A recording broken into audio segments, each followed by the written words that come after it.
भाई जो गुरु वचन पे डट गे, कट गे फंद 84 के।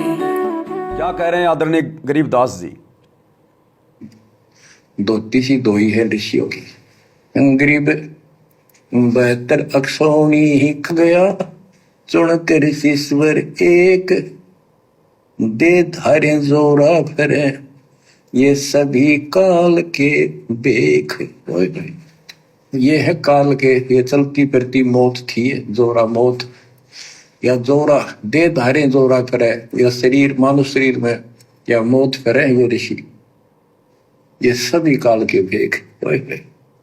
72 अक्षौणी खा गया, चौनक ऋषिश्वर एक। ऋषिश्वर सर्वश्रेष्ठ ऋषि माना जाने वाला, उसके लिए कर्म। बच्चों, काल को कहां तक जीतोगे तुम ऐसी? अब काल को कहां तक जीतोगे तुम ऐसे? इसने ऐसे ऐसे ऋषियों को नहीं बख्शा। और गुरुदेव क्या समझाया फिर परमात्मा ने? इस कथा का क्या सारांश है, क्या रहस्य है? ये आप और हमने निकालना पड़ेगा। अब सतगुरु रामपाल जी का जो प्रयास था वो केवल ये था, शास्त्रों का निष्कर्ष निकाल के देना। सतगुरु रामपाल जी हमें अपने सत्संगों का निष्कर्ष निकाल के नहीं देंगे। गुरुदेव के सत्संगों का निष्कर्ष तो हमने खुद गुरुदेव से सद्बुद्धि की भीख मांग के, गुरु को प्रसन्न करके अपना ज्ञान योग खुलवा कर आप और हमने निकालना पड़ेगा। गुरु केवल धर्मशास्त्रों का निष्कर्ष निकाल कर देने के लिए आया है, अपने सत्संगों का निष्कर्ष गुरु निकाल के नहीं देगा। तो इस सत्संग का क्या निष्कर्ष निकला? चुनक ऋषि को परमात्मा ने अच्छा नहीं बताया। परमात्मा ने बताया कि क्या मतलब था उसको। अरे राजा लोग अपना काम कर रहे थे, उसने अपना घोड़ा छोड़ दिया, वो अपना काम कर रहा था। ये चुनक ऋषि भगत था, इसने अपनी भक्ति करनी थी। इसने राजाओं के बीच में टांग क्यों फंसाई?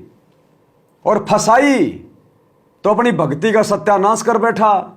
जितनी कमाई की थी उसके 4 एटम बम बना के राजा मानधाता की सारी सेना का सत्यानाश कर दिया। अब काल ने इसकी भक्ति का तो सत्यानाश करवा दिया, और वो जितने भी लोग मारे गए राजा मानधाता की सेना के करोड़ों की संख्या में, वो पाप कर्म काल किसने सिर पे रख दिया? चुनक ऋषि के सिर पे। अब थोड़े दिन तो इसको स्वर्ग में बैठा देगा, महास्वर्ग में बैठा देगा, क्योंकि इसने तप किया था। और जितने लोग इसने मारे उसके प्रतिफल में फिर इसको कुत्ता बनाएगा। ये चुनक तो बनेगा कुत्ता जो भक्ति कर रहा था, और जितने भी सैनिक मारे थे वो कीड़े बन के फिर उसके सर में पड़ेंगे और चुन चुन के अपना बदला लेंगे। तो परमात्मा ने हमें शिक्षा दी है कि भक्ति मार्ग पर भगत को अन्य लोगों की बातों में नहीं आना चाहिए, अन्य लोगों की ड्रामेबाजी को नहीं देखना चाहिए। लेकिन भैया चुनक से गलती किसने करवाई? काल ने। हमसे गलती कौन करवाएगा? काल। और करवा दी। हम भगत हैं, भक्ति कर रहे थे ना अपनी। गुरुजी ने हमें बता दिया कि भक्ति कैसे करनी है। बेटा तीनों समय की आरती करनी है, मंत्र जाप करना है, सत्संग सुनना है, ये मर्यादा निभानी है, और दुनिया से ती दोस्ती पड़े भजन में भंग, एका एकी राम से या साधु के संग। बेटा दुनियादारी से कोई संपर्क मत करना, फालतू की यारी दोस्ती रिश्तेदारी मत निभाना, हमें गंदी राजनीति में नहीं जाना। लेकिन काल ने वही सारे कर्म करवाए। नरेंद्र मोदी की रैलियों में भक्तों को भिजवा दिया बसों में भर भर के। अरे ये राजा अपना काम कर रहे हैं, उसको हारना है या जीतना है, लड़ना है नहीं लड़ना है, कहां रैली करेगा क्यों नहीं करेगा, वो राजा का काम था। हम भगत हैं, हमारा और राजा का 36 का आंकड़ा है। हमारी क्रियाओं में और राजाओं की क्रियाओं में 36 का आंकड़ा है। जगत का और भगत का 36 का आंकड़ा होता है। कबीर इष्ट मिले और मन मिले, मिले सकल सब रीत, कहे कबीर वहां जाइए जहां रह संतन की प्रीत। क्या नरेंद्र मोदी की कोई भी बातें हमारे से मिलती हैं? नरेंद्र मोदी का इष्ट ना जाने कौन है, वो तो कितनी जो है वो पूजा करता है। नरेंद्र मोदी का मन भक्ति में नहीं, हमारा मन भक्ति में है। इष्ट मिले और मन मिले, मिले सकल सब रीत। उस नरेंद्र मोदी की और हमारी रीति रिवाज परंपरा बिल्कुल नहीं मिलती है। वो मंदिर में जाता है, मस्जिद में जाता है, त्योहार मनाता है, राजनीति करता है, हम नहीं करते। तो गुरुजी ने तो हमें ऐसे लोगों के संपर्क में रहने से, उनकी रैलियों में जाने से मना किया है जिनके साथ हमारा मन नहीं मिलता, इष्ट नहीं मिलता, हमारे नियम नहीं मिलते। लेकिन काल ने जैसे चुनक ऋषि को ठगा, ऐसे ही काल ने गुरुजी के परिवार के माध्यम से लाखों की संगत को ठग लिया।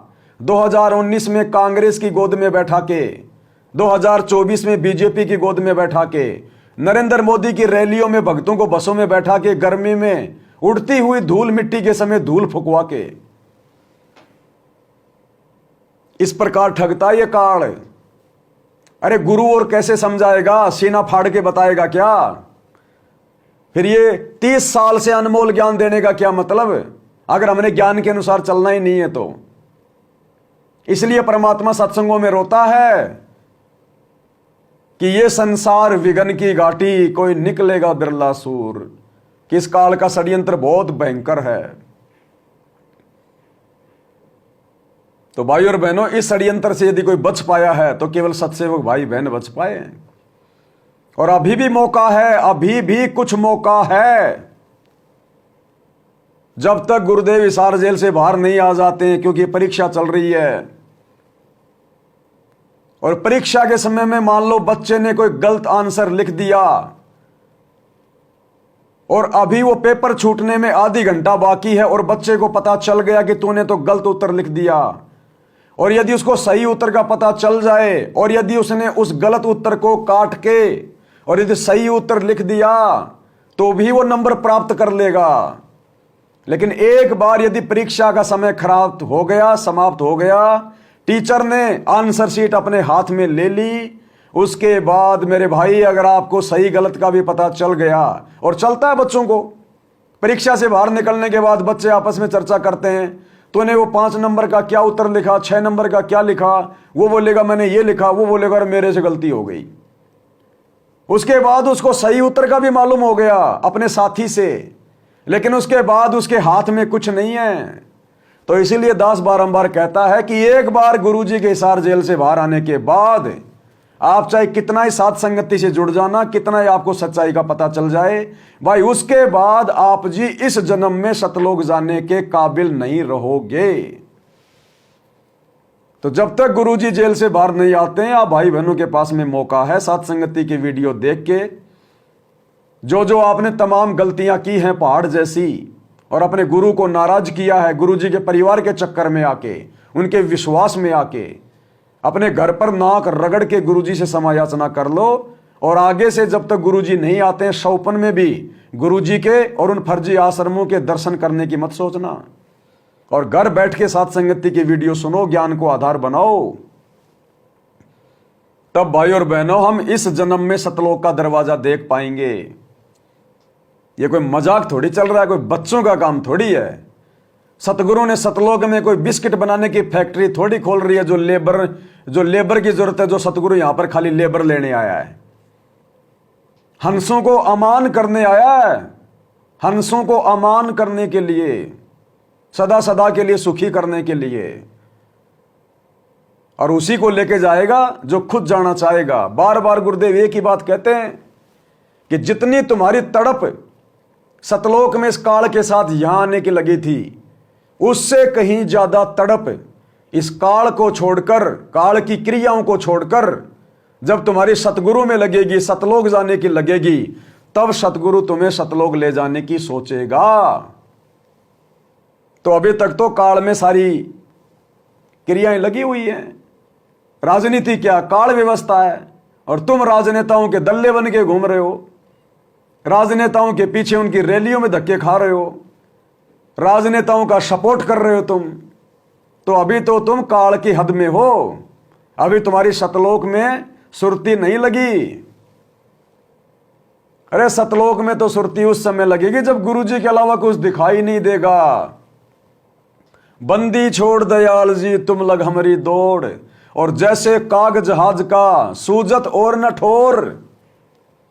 फिर वो कौवा वापस उसी जहाज पे आके बैठता है जब समुद्र में जहाज के अलावा उसको पानी के अलावा कुछ भी दिखाई नहीं देता, कि अगर मैं और कहीं बैठ गया तो डूब के मरूंगा। वापस उसी जहाज पे आके बैठता है। लेकिन अभी तो भक्तों को अपने गुरुजी के अलावा राजनीति दिखाई दे रही है, समाज दिखाई दे रहा है, आरक्षणबाजी दिखाई दे रही है, दुनिया को खुश करने के लिए स्टेडियम बनाने, हॉस्पिटल बनाने, जाट आरक्षण में जाके बैठना, अपने जाट भाई दिखाई दे रहे हैं। अभी तो संगत को गुंडे दिखाई दे रहे हैं, गुंडों की सीबीआई जांच का समर्थन कर रही है, समाज के लिए धर्मशाला बनवा रही है। अभी ना तो गुरुजी के परिवार को गुरुजी दिखाई दे रहे और ना गुरुजी के परिवार के पीछे सतलोक आश्रमों से जुड़ी हुई नादान संगत को गुरुजी दिखाई दे रहे। अभी तो इनको काल व्यवस्था में ही अपना समय बिताना है, भाईचारा निभाना है। कुलकर्णी के कारण है हंसा गया भिगोए। अरे फिर यो जाट समाज के करेगा जब तू चार पाया का गधा बन के डोले? फिर ये भाईचारा तेरे कहां काम आएगा, जिस भाईचारे के लिए आज तू भक्तों का दान का पैसा बर्बाद कर रहा है, धर्मशालाएं बनवा रहा है, स्टेडियम बनवा रहा है, भंडारे लगा रहा है गौशालाओं में। जब गधा बन के घूमेगा तब ये भाईचारा तेरे काम नहीं आएगा। तो सत्सेवकों पे परमात्मा ने दया बख्शी है और अजब गजब की दया बख्शी है। और इस सतगुरु की दया को यदि सत्सेवकों ने भी हल्के में ले लिया तो भाई और बहनों, ये परमात्मा किसी का सगा नहीं है, कर्म की सजा यही देता है सबको। काल तो केवल नौकर है, नौकर। अरे पुलिस वाले पिटाई करते हैं ना, लेकिन वो कब करते हैं और किसके करते हैं? जब जज उसको आदेश देता है। सजा कब होती है? जब जज आदेश देता है। तो ये पुलिस वाले तो नौकर हैं, तो ये काल ये तो नौकर है। ये कर्मों का हिसाब किताब धर्मराज को परमात्मा लिख के देता है, किसकी कितनी पिटाई करनी है, कौन कितने दिन नरक में रहेगा, कौन कितने दिन गधा कुत्ता सुअर बनेगा, किसको मनुष्य जन्म मिलेगा। तो वही परमात्मा आज हमारे गुरुजी के रूप में है। अभी आंखों के ऊपर जाड़ा फिरा हुआ तुम्हारे, तुम्हें दिखाई नहीं दे रहा। और ये पक्षपात नहीं करता बिल्कुल भी। अगर धर्मराज भी पक्षपात कर दे तो उसको भी सजा देता है ये परमात्मा। फिर ये आज कैसे पक्षपात कर देगा? जो जैसी भक्ति करेगा वैसा ही मिलेगा। जिन हरि जैसा सुमरिया ताको तैसा लाभ, ओषा प्यास न भाग ही जब लग दसे न आब। तो अभी तक तो जो तुम गलतियां कर रहे हो ना हल्के में लेके गुरु को, अभी आने वाले समय में जो फसल तुमने बोई है भक्ति मार्ग पर, जब काटने का समय आएगा तब पता चलेगा गुरुजी कौन है। तब पता चलेगा कि अपने सम्मन जैसे भगत के लिए 3 कोरड़े खाने वाला भी यही सतगुरु रामपाल जी है, और अपने प्रहलाद जैसे भगत के लिए हिरणाकुश की छाती फाड़ने वाला भी यही सतगुरु रामपाल जी भगवान है। तो आने वाले समय में जब विनाशकारी समय आएगा, युग परिवर्तन का दौर, आज मर्यादा में रहकर गुरु को इष्ट मानकर भक्ति करने वाले सत भक्तों के लिए परमात्मा काल के कोरड़े खाएगा, आप और हमें बचाएगा काल के कहर से। और आज जिस प्रकार से आश्रम से जुड़े भाई बहन बात बात पे मर्यादा तोड़ रहे हैं, तो भाई हिरणाकुश की तरह जब काल छाती फाड़ेगा ये परमात्मा कुछ नहीं करेगा। विचार कर लेना इन बातों पे। ये कोई मजाक नहीं चल रहा, कोई बॉलीवुड की मूवी नहीं चल रही है। भाई जो गुरु बचन पे डट के कट गे फंद 84 के, कट गे फंद 84 के, कट गे फंद 84 के।